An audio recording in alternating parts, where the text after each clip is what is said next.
Alors, Tesla signe avec le coréen LG. Voyons un peu cette news automobile propre. Dans un premier temps destiné à alimenter les modèles 3 chinois, ce partenariat conclu avec LG marque la fin de l'exclusivité accordée par le groupe californien au japonais Panasonic. Alors, donc, voyons un peu l'article. Installé à proximité de Shanghai, le site sera ouvert d'ici la fin de l'année et fabriquera exclusivement des modèles 3 qui seront équipés des cellules fournies par LG. Ces dernières seront fabriquées au sein de l'usine LG Chem de Nanjing, à 300 km à l'ouest de Shanghai. Elles seront au format 2177, le même que celui fabriqué au sein de Gigafactory numéro 1 dans le Nevada. Un contrat qui ne concerne pas le seul modèle 3. Selon Bloomberg, les batteries du fabricant coréen seront également utilisées à bord du modèle Y lors de sa sortie. Donc le modèle Y, je rappelle, c'est le futur SUV basé sur le modèle 3. Petit SUV, donc, enfin petit, assez gros, mais par rapport au modèle X, il est beaucoup plus petit du coup.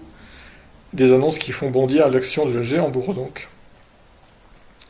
Pour Tesla, ce partenariat avec LG marque la fin de l'exclusivité accordée au japonais Panasonic. Si les deux groupes ont jusqu'ici travaillé main dans la main depuis le lancement de la première génération du Roadster, les relations sont tendues au cours des derniers mois. Depuis, les rumeurs d'émancipation allaient bon train, de quoi permettre à Tesla de se défaire d'une exclusivité jugée fragilisante pour son développement. Alors le contrat conclu avec LG Chem n'est pas exclusif non plus. Le constructeur pourra donc choisir de travailler avec d'autres fournisseurs. Sont notamment évoqués des pourparlers avec le producteur chinois tels que le géant CATL du coup, CATL, un sourcing multi-acteur devenu désormais monnaie courante pour sécuriser les approvisionnements. Bah c'est pas si mal qui change un peu de fournisseur, si ça peut relancer un peu les ventes et tout. Enfin surtout la production de. Si ça peut augmenter la cadence de production déjà, ça serait plutôt pas mal pour Tesla. Même si évidemment, elle s'écoule plutôt bien les modèles 3, il y a peu de délai d'attente par rapport à d'autres constructeurs comme Hyundai ou Kia, c'est une très bonne chose, c'est vrai.